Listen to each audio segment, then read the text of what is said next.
CVR ఓం channel ప్రేక్షకులకు నమస్కారం. అయ్యప్ప మహిమ ప్రత్యేక కార్యక్రమానికి స్వాగతం. స్వామియే శరణమయ్యప్ప. ఈరోజైతే మనతో పాటు ఉన్నారు ప్రముఖ బుక్క కిట్టు గురుస్వామి గారు, శ్రీ బాలశాస్త్ర పీఠం వ్యవస్థాపకులు, భూధాన్ పోచంపల్లి అయ్యప్ప దేవాలయ ప్రధాన అర్చకులైతే ఈరోజు మనతో పాటు స్టూడియోలో ఉన్నారు. వారిని అడిగి అసలు అయ్యప్ప మాలలు ఎందుకు వేస్తారు, దీనికి ఉన్న ప్రాముఖ్యత ఏమిటి, అసలు అయ్యప్ప మాల ఎప్పటి నుంచి మొదలైంది, దీనివల్ల కలిగే లాభాలు ఏమిటి, అసలు దీన్ని ఎలా తీసుకుంటారో, ఇలాంటి మరెన్నో విషయాలు తెలుసుకునే ప్రయత్నం అయితే చేద్దాం. ఏమాత్రం ఆలస్యం చేయకుండా గురువు గారితోనైతే మాట్లాడదాం. స్వామియే శరణమయ్యప్ప. స్వామి శరణం. ఎలా ఉన్నారండి స్వామి గారు? బాగున్నానమ్మా, మీరు ఎలా ఉన్నారు? అంత దేవుడి దయ. అలాగే అండి, మన స్టూడియోకి అయితే మీరు మా సివిఆర్ ఓం ఛానల్కి రావడం అయితే చాలా సంతోషంగా భావిస్తున్నాం. నిజంగా చాలా థ్యాంక్ యూ అండి. Thank you so much. Ayyappa తన యొక్క అనుగ్రహం ఇక్కడ తెలపడానికి ఇక్కడ నన్ను ఇక్కడికి పంపించారని నేను అనుకుంటాను. కాబట్టి సివిఆర్ ఓం భక్తి ఛానల్ వల్ల అయ్యప్ప భక్తులకు తెలియవలసిన విషయాలు కొన్ని, తెలిసిన విషయాలలో క్లారిటీ ఇవ్వడానికి మనం ఇక్కడ నుండి ప్రయత్నం చేద్దాం. అలాగే అండి, ధన్యవాదాలు. నిజంగా చాలా సంతోషంగా భావిస్తున్నాం మేము కూడా. ఈరోజైతే అయ్యప్ప మాల గురించి కావచ్చు, అసలు అయ్యప్ప దీక్షలు ఎందుకు తీసుకుంటారు, దీనివల్ల కలిగే లాభాలు ఏమిటి, అసలు దీనికి సంబంధించిన పూజలు ఏ విధంగా చేయాలి, ఇలాంటి మరెన్నో విషయాలు అయితే మేమైతే అడగడానికి మేము సిద్ధంగా ఉన్నాము. మేము కూడా తెలుసుకోవడానికి చాలా ఎగ్జైట్గా ఉన్నామని చెప్పొచ్చు. మా సివిఆర్ ప్రేక్షకులు కూడా చాలా వరకు చూస్తున్నారు. మరి ఏమాత్రం ఆలస్యం చేయకుండా మంచి స్తోత్రంతో, లేకపోతే మన అయ్యప్ప స్వామి ఒక పాటతో అయితే మొదలు పెడదాం ఈ చక్కటి కార్యక్రమాన్ని. సమస్త మానవాళి అందరికీ కూడా భూతనాథుడిగా పేరుగాంచిన శ్రీ అయ్యప్ప స్వామి వారి యొక్క రక్ష ఉండాలని కోరుతూ, ఓం శ్రీ భూతనాథ సదానంద సర్వభూత దయాపర రక్ష రక్ష మహాబాహు శాస్త్రే తుభ్యం నమో నమః. అంటే సమస్త భూతాలకు, అంటే మనిషి యొక్క భూతము, గాలి, పశువులన్నిటి కూడా వారికి స్వామివారి యొక్క రక్ష ఉండాలని కోరుతూ మనం ఈ యొక్క కార్యక్రమాన్ని ప్రారంభిద్దామమ్మా. మీరు అన్నట్టుగా ఎంతోమంది అయ్యప్ప భక్తులు దీక్ష చేస్తూ ఉన్నారు, మాలలు ధరిస్తున్నారు. వారికి ఇప్పటికి కూడా ఎంతో కొంత స్వామివారికి తెలిసినా కూడా స్వామివారి గురించి తెలుసుకోవాల్సిన విషయాలు చాలా ఉన్నాయి. వారికి ఇంకా తెలియనటి అంశాలని కూడా మనం సివిఆర్ ఓం భక్తి ఛానల్ ద్వారా తెలియజేయడానికి మనం ప్రయత్నం చేద్దాం. అలాగే గురువుగారు, ముఖ్యంగా మేమైతే అయ్యప్ప స్వామి నిజంగానే వచ్చాడు, మా స్టూడియోకి అయితే రావడం జరిగింది అని అయితే చాలా సంతోషంగా ఉన్నాము. ఈరోజు అయితే ఈ అయ్యప్ప స్వామి గురించి తెలుసుకునే ప్రయత్నం చేద్దాం. మీరు అన్నట్లుగా చాలా మందికి అయితే అయ్యప్ప స్వామి మాలలు ఎందుకు వేసుకుంటారు, ఈ అయ్యప్ప స్వామి మాలలు అసలు ఎందుకు ధరించాలి, దీనికి సంబంధించిన ప్రాముఖ్యత ఏమిటి, ఇలాంటి మరెన్నో విషయాలు అయితే తెలుసుకుందాం గురుగారు. ముఖ్యంగా ఈ కార్యక్రమంలో మొదటి ప్రశ్న వచ్చేసి, అయ్యప్ప స్వామి అవతారం ఏ దేవతలకు ముఖ్యంగా సంయోగ ఫలంగా చెప్పబడింది అని చెప్పవచ్చు? శ్రీధర్మశాస్త్ర అయ్యప్ప స్వామి వారి యొక్క జన్మ వృత్తాంతానికి వస్తే, స్వామివారు హరిహర పుత్రుడు. అంటే హరికి, హరునికి, అంటే విష్ణుమూర్తికి మరియు శంకరునికి జన్మించినటువంటి శక్తి శ్రీధర్మశాస్త్ర అయ్యప్ప. ఆయనకి మహాశాస్త్ర అనేది ప్రధాన నామం. ఆ ప్రధాన నామం నుండి ధర్మశాస్త్ర అయ్యప్ప అనేది వస్తుంది. చాలామందికి అటు మన సమాజంలో ఇప్పటికి కూడా చాలామందికి చాలా ప్రశ్నలు ఉన్నాయి, తలెత్తుతున్నాయి, చూస్తున్నాం. వాళ్ళు మీడియా ద్వారా వాళ్ళు చేస్తున్నటువంటి ప్రసంగాల ద్వారా హరిహరులు ఇద్దరి మగవారికి ఎలా స్వామివారు సంభవిస్తారు, ఎలా పుడతారు అనే ఒక సంశయం చాలామందికి ఉంది. ముఖ్యంగా ఇక్కడ మనము నమ్మకం ద్వారా వెళ్ళవలసినటువంటి అంశం ఇది. స్వామివారు అంటే ప్రతి మనిషికి, అలాగే భగవంతుడికి మనం తీసుకున్నట్టయితే వారు కారణ జన్ములు. ప్రతి భగవంతుడు ఒక కారణ జన్ముడు. వారు అనుకున్నటువంటి, మనకున్నటువంటి వేదాలలో కానీ వైదికంగా ఉన్నటువంటి అంశాలు తీసుకుంటే మనిషి ఒక మరో రూపంగా మారే అవకాశం మన వేదాల్లో ఉంది, ఆ విద్య ఉంది. వాటిని అనుష్ఠానం చేసుకొని చేయొచ్చు. ఆ విధంగా మనం చూసుకున్నట్లయితే ముఖ్యంగా హరిహరుడు పూర్వము పురాణాలలో భస్మాసురుడు అనే ఒక రాక్షసుడు ఉండేవాడు. వాడి తపస్సు చేయగా వారి తపస్సుకు మెచ్చినటువంటి శంకరుడు వారికి ఒక వరం ఇస్తారు. ఎవరి తలపైన అయితే చేయి పెడితే వారు భస్మంగా మారే విధంగా. అయితే తను పరమశివుణ్ణే పరీక్షించాలనుకుంటాడు. అలా పరీక్షించే సమయంలో పరమశివుడు తన యొక్క శక్తి తనకు తెలుసు కాబట్టి వాడి నుంచి తప్పించుకోవడానికి వెళ్తూ రుద్రాక్ష వనంలో వెళ్ళి దాగి ఉన్నప్పుడు మహావిష్ణువు ఈ ఆపద నుండి శివుణ్ణి కాపాడడానికి జగన్మోహిని అవతారంగా ఆయన అవతరిస్తారు. వారు అవతరించి ఆ భస్మాసురుణ్ణి అంతమొందిస్తారు. శివుడు నాట్యకారుడు. జగన్మోహిని అవతారంలో ఉన్నటువంటి విష్ణువుని చూసి మోహించినప్పుడు నాట్యం చేస్తారు ఇద్దరు. నాట్యం చేసినప్పుడు వారి యొక్క చెమట ఏదైతే ఉందో, స్వెట్ ఏదైతే ఉందో దాన్ని కలయిక అంటే గాలిలో వాళ్ళకి చెమట కలిసినప్పుడు జరిగినటువంటి ఒక శక్తి ఉత్పన్నం జరుగుతుంది. ఆ శక్తియే మహాశాస్త.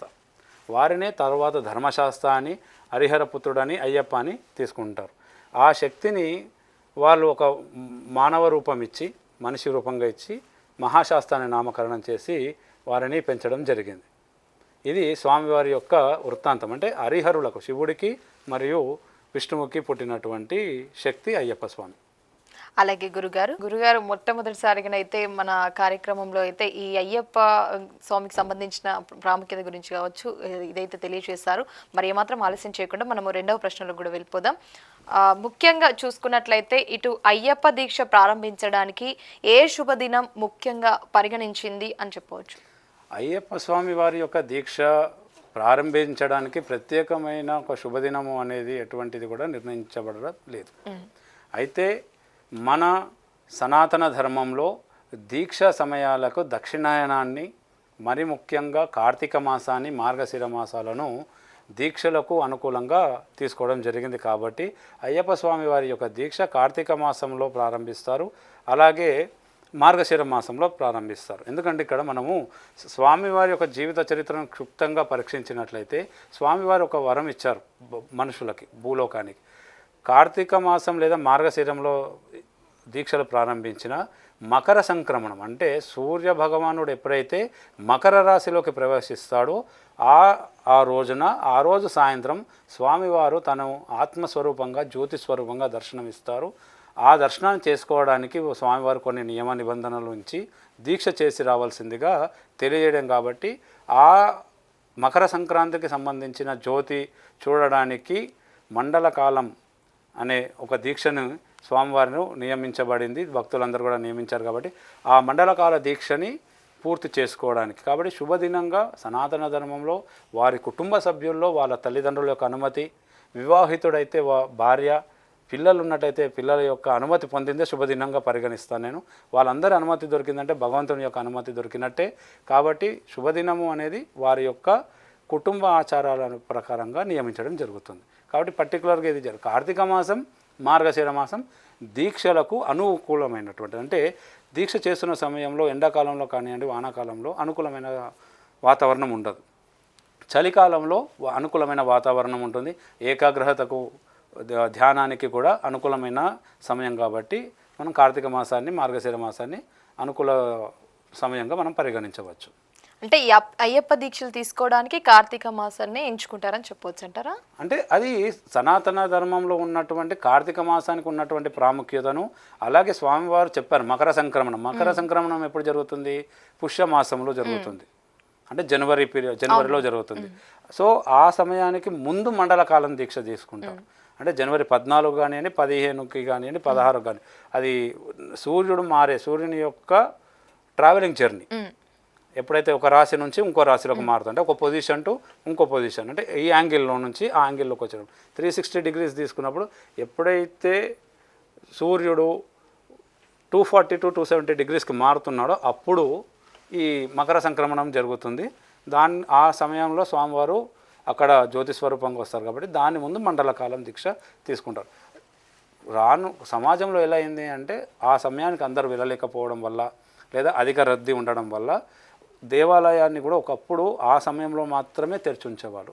ఇప్పుడు ప్రతి మాసం తెరిచి ఉంచుతున్నారు. కాబట్టి దానికి అనుకూలంగా, వాళ్ళ యొక్క సమయానికి అనుకూలంగా, వాళ్ళ కుటుంబ పరిస్థితులకు అనుకూలంగా వాళ్ళు దీక్ష చేసుకొని వెళ్ళడం మంచిది. కానీ కార్తీకం మరియు మార్గశిరం అనేది రెండు కూడా దీక్షలకు అనుకూలమైనటువంటి ఇది. అలాగే గురుగారు, మరి ఏమాత్రం ఆలస్యం చేయకుండా మనము మూడవ ప్రశ్నలకు కూడా వెళ్ళిపోదాం. ఇప్పుడు అయ్యప్ప దీక్ష సాధారణంగా ఎన్ని రోజుల పాటు కొనసాగుతుందని తెలియజేయవచ్చు? అదేవిధంగా దీంట్లో నేను విన్నది ఏంటంటే అర్ధ దీక్షలు అనేవి కూడా నేను విన్నాను. అసలు ఈ అర్ధ దీక్షలు అనేవి, అసలు అర్ధ దీక్ష అంటే ఏమిటి? అసలు అర్ధ దీక్ష చేయవచ్చు అంటారా? మొదటగా మండలకాల దీక్ష అనేది మాత్రం స్వామివారు నిర్ణయించింది, లేదా సనాతన ధర్మం నిర్ణయించినటువంటి సమయం 54 రోజులు, 54 days మండలకాల దీక్ష. మీరు పూర్వంగా పెద్దవాళ్ళు అంటే అరౌండ్ 60-70 సంవత్సరాల వయసు గల గురుస్వాములు ఎవరైనా ఉంటే చూడండి, ఈ రోజుకి వాళ్ళు 54 రోజుల పైన దీక్షని చేస్తారు. 41 రోజు దీక్ష అంటే మనుగడలో ఉన్నటువంటి 41 రోజు దీక్ష చేయరు, వాళ్ళు 54+ చేస్తారు. 54 రోజులు లేదా 60 రోజుల దీక్ష చేస్తారు. అది మనకు 54ని క్యాలిక్యులేట్ చేసుకుంటే ఇంటూ 2 times అంటే 108. ఏదైనా 108 తోటి ముడిపడి ఉంటుంది. 108 పూజలు జరగడం, 108 సార్లు చన్నీటి స్నానం చేయడం, 108 పూటలు ఏకభుక్తంగా ఉండడం, ఇవి జరుగుతుంటుంది. అది శరీరానికి ఏదైతే ఎండాకాలంలో వానాకాలంలో మనం తీసుకున్నటువంటి ఫుడ్ చలికాలంలో అంత ఫాస్ట్గా డైజెస్ట్ అవ్వదు. అవునండి. అందుకే ఈ దీక్ష అనేది ఏమవుతుంది, ఈ 2 కాలాల్లో తీసుకున్నటువంటి ఫుడ్ని ఇక్కడ దీక్ష అనే పేరుతో సైంటిఫికల్గా మాట్లాడిన ఆ డైజెషన్ ఇష్యూస్ అన్నీ కూడా ఇక్కడ మనకు రిజాల్వ్ అవుతూ ఉంటాయి. సో మండలకాలం దీక్ష 54. అయితే మనకు మనుగడలో భక్తుల యొక్క సమయానికి లేదంటే వాళ్ళకు ఉన్నటువంటి వృత్తి వ్యాపారాల దృష్ట్యా పెద్దలు గురుస్వాములు అందరూ కూడా దాన్ని ఆయుర్వేదంలో ఉన్నటువంటి 41 రోజుకి కుదించడం జరిగింది. తప్ప 41 రోజుకి తప్ప అంతకు తగ్గించి దీక్షను చేయడానికి వీలు లేదు. ఈ అర్ధమండలాలు లేదంటే కొంతమంది కాల్ మండలాలని 10 రోజులకి, 1 రోజు, 3 రోజులకి దీక్ష చేసి వెళ్ళడం జరుగుతుంది. అది ఎటువంటి ఫలితాన్ని ఇవ్వదు. మనకు ఒక ఫలితం రావాలి అంటే దానికి ఒక పర్టికులర్ స్ట్రాటజీ, పర్టికులర్ ప్రిన్సిపల్ అనే ఉంటుంది. ఆ రూల్స్ రెగ్యులేషన్స్ ఫాలో చేస్తూ ఉంటే మనకు రిజల్ట్ వస్తుంది తప్ప ఏదో ఇప్పుడే మనం పుట్టగానే పిల్లోడు నడవను అన్నట్టు, ఈరోజే మాల వేసుకోగానే దీక్ష అయినట్టు కాదు. అలాగే గురుగారు, మరి మీరు అన్నట్లుగా పర్టికులర్ నియమాలు అనేవి ఉంటాయి, దీనికి ఇన్ని రోజులు కంపల్సరీ చేయాలి అని చెప్పేసి చెప్తున్నారు కదా. మరి చాలా వరకు చూసుకున్నట్లయితే నేను చూసింది ఏంటంటే 41 days కూడా ధరిస్తారు అని కూడా నేను విన్నాను. అదే చెప్తున్నాం కదమ్మా, 54 రోజులు ఏదైతే మండలకాలం వైదికంగా ఉన్నా మనుషుల యొక్క మనుగడ జీవన శైలి అనేది మారుతూ వచ్చింది. మనకు 2020లో ఉన్న పరిస్థితులు ఈ రోజు లేదు. అలాగే ఆ రోజుల్లో సమయం ఎక్కువ ఉంది కాబట్టి 54 రోజులు వైదికంగా ఉన్న ఆచారాన్ని పాటించినటువంటి రోజులుంది. ఈరోజు అందరు ఎవరి వృత్తిలో వాళ్ళు, ఎవరి వ్యాపారాల్లో వాళ్ళు జీవన శైలి మారింది కాబట్టి సమయాన్ని 41 రోజుగా పెద్దలు నిర్ణయించారు. దాన్ని గౌరవిస్తూ అందరు 41 రోజు చేస్తారు. ఈ 21 రోజు 11 రోజులు అనేది దీక్ష నియమం కాదు. దీక్ష నియమం కాదని ఏ దీక్ష నియమం కాదు. ఓకే. సనాతన ధర్మం ప్రకారంగా ఏ దీక్ష నియమము కాదు. అంటే 11, 21 రోజులు అసలు చేయకూడదు. అది చెల్లుబాటు అవ్వదంటారా? దీక్షకు పనికిరాదు. ఎందుకంటే ఇప్పుడు మీరు చూడండి, గణపతి ఉత్సవాలు జరిగిన నవరాత్రులు అంటాం కానీ నవదిన దీక్ష అన్నారు. అమ్మవారివి శరన్నవరాత్రులు అన్నారు తప్ప శరన్నవరాత్రి దీక్షలు అన్నారు. దీక్ష అంటే మండలం అంటే 54 రోజులు లేదా ఈ రోజు ఉన్నటువంటి జీవన శైలికి 41 రోజు. శబరిమల మాత్రం 48 రోజులని మండల దీక్షగా పరిగణిస్తుంది. 48 daysని మండల దీక్షగా పరిగణిస్తుంది. 41ని కూడా పరిగణించదు శబరిమల. 41 కూడా యాక్సెప్ట్ చేయదు శబరిమల. అయితే మనకున్నటువంటి జీవన శైలి, అందరు బిజీ ఉన్నారు, ఎవరి వృత్తి వ్యాపారాలు, ఎవరి కుటుంబ బాధ్యతలు వాళ్ళకు ఉన్నాయి. దాన్ని మన గురుస్వాములు పెద్దవాళ్ళందరూ కూడా 41 రోజుకి దాన్ని నిర్ణయించారు కాబట్టి దాన్ని గౌరవించడం జరుగుతుంది. మరి ఇన్ని చెప్తున్నారు కదా, అసలు 41 రోజులు కూడా పరిగణించరు అని చెప్తున్నారు, 11 రోజులు అంటున్నారు, 21 రోజు అని చెప్తున్నారు కదా. అసలు పర్టికులర్గా ఇన్ని డేస్ చేస్తేనే ప్రతిఫలం అనేది దక్కుతుంది, ఖచ్చితంగా ఇన్ని డేస్ చేయాలి, ఇన్ని నియమాలు ఉంటాయి అని ఏదైనా ఉంటుందంటారా? అదే చెప్తున్నాను. ఇప్పుడు మనం ఒక కార్యాన్ని, ఇప్పుడు ఒక మెడిసిన్ వేసుకుంటాం సైంటిఫిక్గా, ఒక మందుని వాడాలంటే ఈరోజు పొద్దున్న ఒక అనారోగ్యం పాలైతే మనం వైద్యం దగ్గరికి వెళ్తే తను ఒక మందుని ఆయుర్వేదం లేదంటే ఒక మెడిసిన్ని మనకు ప్రిస్క్రైబ్ చేసినప్పుడు ఒకరోజు అయ్యంగానే తగ్గిపోదు కదా. అవునండి. దానికి ఒక డ్యూ కోర్స్ అంటే రిజల్ట్ పూర్తిగా మనకు ఆ వ్యాధి నుంచి విముక్తి పొందాలి అంటే వాళ్ళు ఒక పర్టికులర్ కోర్స్ వైద్యుడు చెప్పిన నియమాన్ని పాటించాలి. అవును. సో అయ్యప్ప దీక్ష నుండి కూడా మనం ఏదైనా ప్రతిఫలాన్ని ఆశించినట్లయితే దానికి తగ్గట్టుగా ఏకాగ్రత, ధ్యానము, వీటన్నిటినీ స్వామివారు నియమించినటువంటి నియమాలను పాటిస్తూ మనము ప్రయత్నం చేస్తే ఆ ఫలితం మనకి వస్తుంది. కాబట్టి 1 రోజు 2 రోజుల్లో లేదా 10 రోజుల్లో వచ్చేది కాదు, 40 రోజులు 60 రోజులు. ఇందులో ముఖ్యంగా మనిషికి ఉన్నటువంటి దుర్గుణాలు అవి ఏమైనా కానివ్వండి, ఇప్పుడు అసూయ కావచ్చు అదొక దుర్గుణం, లేదా ఈర్ష్య అదొక దుర్గుణం, కేవలము మద్యము మాంసము తినడమే దుర్గుణాలు కావు, ఇవి కూడా దుర్గుణాలే. లోభం ఉండడం, ఒకరు ఎదుగుతుంటే వారిని చూసి అసూయ పడడము అంటే వాళ్ళ ఎదుగుదలను మనం ఒప్పుకోకపోవడం, ఇవన్నీ కూడా దుర్గుణాలు. అంటే దీక్షలో ఉన్నటువంటి దుర్గుణాల్లోనూ ఇవన్నిటిని తొలగించిన రోజే ఇవి ఒకరోజు చేస్తే పోయేటివి కాదు. దీక్ష ఏమి చెప్పారు అంటే 48 రోజులు 54 రోజులు మీరు ఒక పద్ధతిని అవలంబిస్తే తర్వాత కూడా అదే అలవాటు అయిపోతుంది. మనం ఒక పర్టికులర్ని మనం ఒక సామెత ఉంటుంది కదా, 6 నెలలు ఒకరితో సహవాసం చేస్తే వారిలాగా మారిపోతాం అన్నట్టుగా ఈ 58 రోజుల దీక్ష మనం స్వామివారితో కలిపితే స్వామివారిలాగా మారడానికి అవకాశం ఉంది. కాబట్టి దీక్షను 58 రోజులు 54 రోజులు లేదా 41 రోజు చేయమని నిర్ధారించారు. 21 రోజు 11 రోజుల్లో మనకు ఎటువంటి ఫలితం అనేది రిజల్ట్ అనేది రాదు. చూసారు కదండి, అసలు అయ్యప్ప దీక్షలు అంటేనే చాలా ప్రాముఖ్యత గల దీక్ష అని కూడా తెలియజేస్తారు చాలా మంది పెద్దలు. మన గురుగారు చెప్పినట్లుగా చాలా మంది తెలిసి చేస్తారో మరి తెలియక చేస్తారో తెలియదు, కానీ 11 రోజుల దీక్ష అంటారంట, 21 దీక్షల అని కూడా అంటారు. ఇదైతే చెల్లుబాటు అవ్వదు, ఇదైతే సరైన పద్ధతి కాదు అని కూడా గురుగారు తెలియజేయడం జరిగింది. మీరు కూడా ఈ గురుగారు చెప్పిన పదాలను అయితే గుర్తు పెట్టుకొని మరి దీక్షలు తీసుకోవడానికి ముందుగా అయితే ఆలోచన చేసి దీక్షలు అయితే తీసుకోవడం అనేది మొదలు పెట్టండి అయితే మేము తెలియజేస్తున్నాం. గురువు గారు కూడా తెలియజేశారు, మంచి సందేశం అయితే మనకు తెలియజేశారు. మరి ఏమాత్రం ఆలస్యం చేయకుండా మనము మరొక ప్రశ్నలో కూడా వెళ్ళిపోదాం. గురువు గారు, మరి ఇది ముఖ్యంగా మన కార్యక్రమంలో ఇది చాలా ఇంపార్టెంట్ క్వశ్చన్ అని చెప్పాలి. ఎట్లా అంటే ఇప్పుడు చాలా వరకు మనం చూసుకున్నట్లయితే చాలా దుర్గమాతలు ఉంటాయి, శివుడి మాలలు ఉంటాయి, ఆంజనేయ స్వాములు ఉంటాయి. ఈ దీక్షలన్నిటికీ ఒక్కొక్క రంగు అనేది కంపల్సరీ పర్టికులర్ రీజన్ ఉంది. మరి ఈ అయ్యప్ప దీక్షకి అయ్యప్ప మాలకి ఎందుకు నలుపు రంగునే మెన్షన్ చేశారు అని చెప్పవచ్చు? ఈ అయ్యప్పకి అసలు ఈ నలుపు రంగు బట్టలే ధరించాలి, అయ్యప్ప దీక్ష తీసుకున్నప్పుడు ఈ నలుపు రంగునే వేసుకోవాలి అని ఎందుకు ఈ నియమాలు అనేవి ఎందుకు వచ్చాయి? అసలు దేని ద్వారా వచ్చాయి, లేకపోతే దీనికి ఏమైనా సైంటిఫిక్ రీజన్ ఉంది అంటారా? దీంట్లో ఫస్ట్ మొదటగా మనం చూసుకున్నట్లయితే దీక్ష వస్త్రానికి వచ్చేసరికి ప్రామాణికంగా ఎటువంటి వర్ణాన్ని అంటే రంగుని కేటాయించడం జరగలేదు. ఈ రంగు వేసుకోవాలి, ఈ రంగు అంటే నలుపు రంగు అంటే ఏ దీక్ష అయినా సరే. ఇప్పుడు మీరు ప్రస్తావించినట్టుగా శివ దీక్షలు కానివ్వండి, దుర్గాదేవి దీక్షలు కానివ్వండి, వీటిని అయ్యప్ప దీక్షలు కానివ్వండి, ఎక్కడ కూడా రంగుతోటి సంబంధం లేనటువంటి విషయం ఫస్ట్ గుర్తుపెట్టుకోవాల్సింది. వస్త్రధారణకు ఇదే కలర్ వేసుకోవాలి, దాంట్లోనే ఉండాలనేది నియమము లేదు. ఎందుకు లేదు అంటే అయ్యప్ప దీక్ష గృహస్థులు బాగా చేసేటటువంటి దీక్ష. రంగు వర్ణానికి ఒక పర్టికులర్ డిజైన్, ఒక పర్టికులర్ డ్రెస్ కోడ్ లాగా ఎందుకు దీన్ని నిర్ణయించడం జరిగిందంటే, నేను సామాన్యంగా మామూలు డ్రెస్ వేసుకొని వచ్చాను అనుకోండి, నేను బొట్టు పెట్టుకొని ఉన్నాను, అయ్యప్ప బొట్టే పెట్టుకొని ఉన్నాను, నేను మామూలుగా వైట్ షర్ట్ వైట్ లుంగి కట్టుకొని వచ్చే ఉన్నాను, నేను దీక్షలో ఉన్న విషయం పక్క వాడికి తెలియదు. అవును. ఎందుకంటే అయ్యప్ప దీక్షలో ఉన్నటువంటి మొట్టమొదటి ఇంపార్టెంట్ అని ప్రత్యేకమైన విషయం ఏమి అంటే, స్వామివారు చెప్పింది, ఎవరైతే తన దీక్ష స్వీకరిస్తారో, తన ముద్రను మెడలో వేసుకుంటారో వారు ఆయనలాగా మారిపోతారు. అంటే సాక్షాత్ అయ్యప్ప స్వరూపంగా చూడాలి మనం. ఎవరిని కూడా అక్కడ పేరు పెట్టి పిలవడానికి లేదు. స్వామి అని పిలవాలి, మా స్వామి మాత్రమే పిలవాలి. అది వాళ్ళు ఇప్పుడు నేను దీక్షలో ఉన్నాను, ఎదురుగా మీరు ఉన్నారు, నేను మీలో కూడా నేను అయ్యప్పని చూడాలి. అవునండి, అయ్యప్పనే పిలవాలి. వేరే ఎవరిని చూసినా అయ్యప్పనే పిలవాలి. ఆ తత్వంతో ఈ దీక్ష ఉంటుంది. అది అయ్యప్ప దీక్షలో ఉన్నటువంటి ప్రధానమైన అంశం ఇదే. మనిషి భగవంతుడిగా మారిపోతాడు దీక్ష తీసుకోగానే భగవంతుడిగా మారిపోతాడు. కాబట్టి వర్ణాలు, రంగులు, డ్రెస్ కోడ్లు అనేటివి ఎందుకు ఇచ్చారు అంటే, నేను దీక్షలో ఉన్నాను అని తెలియడం కోసం, జస్ట్ ఒక రిప్రజెంటేషన్. దూరంకి వెళ్ళి చూడగానే మనం ఏదైనా మద్యము మాంసం ఎవరైనా తీసుకున్నట్టు వారు వచ్చి వారిని ముట్టుకోకూడదు. ఎందుకంటే మాల ధరించిన వారు అయ్యప్ప అయిపోయారు కాబట్టి వాళ్ళని టచ్ చేయకూడదు అని ఒక గౌరవం.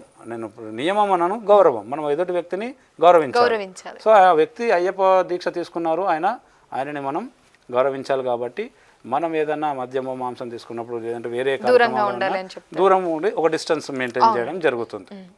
అంతే తప్ప పర్టికులర్ డ్రెస్ కోడ్ అనేది లేదు. సరే, శివ దీక్షకి భవానీ దీక్షలకు అమ్మవారి దీక్షలకు వస్తే ఏంటంటే వాళ్ళకి ఇష్టమున్న రంగు వాళ్ళు వేస్తున్నారు. అమ్మవారిని ఎరుపు రంగులో పూజించడం శ్రేష్టం. అవునండి. కాబట్టి ఆ దీక్షలో ఉన్నారు కాబట్టి ఆ దీక్ష ధరిస్తారు. శివ దీక్షకు గంధం, చందనం కలర్ వేస్తారు. ఆయనకు అది ప్రియం కాబట్టి అదే. మీరు అయ్యప్ప దీక్షకు వస్తే కేవలం ఇటు మన 2 తెలుగు రాష్ట్రాలలోనే నలుపు ధరిస్తారు. అవునండి. మీరు కర్ణాటకకు వెళ్తే వాళ్ళు అంతా కూడా ఆరెంజ్లో ఉంటారు. అయ్యప్ప మాల. అయ్యప్ప మాల ఉండి ఆరెంజ్లో ఉంటారు. ఇక్కడ మన దగ్గర వస్తే ఆరెంజ్ వచ్చేసరికి హనుమాన్ మాలకు వచ్చేస్తారు. అవునండి. అక్కడ అయ్యప్ప దీక్ష మాత్రం ఆరెంజ్లో ఆరెంజ్ రంగు. వాళ్ళు ఆ డ్రెస్ కోడ్ పెట్టుకున్నారు. ఓకే. అదే తమిళనాడుకి వెళ్తే వాళ్ళు గ్రీన్లో ఉంటారు. అంటే వివిధ రాష్ట్రాల్లో వివిధ వాళ్ళు అక్కడ అక్కడ ఉన్నటువంటి మార్చుకుంటారు గురుస్వాములు అన్నమాట. వాళ్ళు అప్పుడు నేను కానీ పర్టికులర్గా ఎటువంటి ఇప్పుడు కొందరికి ప్రేక్షకులకు డౌట్ రావచ్చు సినిమాల్లో శనీశ్వరుడి కోసం అని నేను అదే చెప్పేసి అడగాలనుకున్నాను. శనీశ్వరుడి కోసం అని చెప్పేసి నల్ల వస్త్రాలు ఇవ్వలేదు. జనరల్ బేసిక్ ప్రిన్సిపల్గా మూఢనమ్మకంలో నుంచి ఇది ఒక మూఢనమ్మకంగా నేను భావిస్తాను. శనీశ్వర భగవానుడు ఒక్కడే కాదు గ్రహం మనకు మనిషిని పరిపాలించేది. నవగ్రహాలు ఉన్నాయి. ఆయన ఒక్కడికే నలుపు వస్త్రాలు ఇస్తే మిగతా గ్రహాలు ఫీల్ అవ్వవా? అవునండి, నిజంగా అవుతాయి కదా. కాబట్టి ఆయన ఎటువంటి నియమము అదే పెట్టలేదు. చాలా మంది అదే అనుకుంటారు. అయ్యప్ప దీక్ష చేస్తే అయ్యప్ప దీక్ష యొక్క ఫలితం వల్ల నవగ్రహాలలో ఉన్నటువంటి నవగ్రహ దోషాలు ఏవైతే ఉన్నాయో అవన్నీ పోతాయి. నిజంగా సూపర్ అండి. అవన్నీ పోతాయి. ఈ డ్రెస్ కోడ్ ఈ బ్లాక్ కలర్ వేసుకుంటేనే ఇదేం కాదు. రెండు బ్లాక్ కలరే మనము వేయడానికి గల కారణం ఏమి అంటే సైంటిఫికల్గా బ్లాక్ అనేది హీట్ జనరేట్ చేస్తుంది. అవునండి. నార్మల్గా వింటర్ సీజన్లో మన బాడీ యొక్క టెంపరేచర్ పడిపోతుంది, వాతావరణం బయట పడిపోతుంది కాబట్టి ఇది పడిపోతుంది.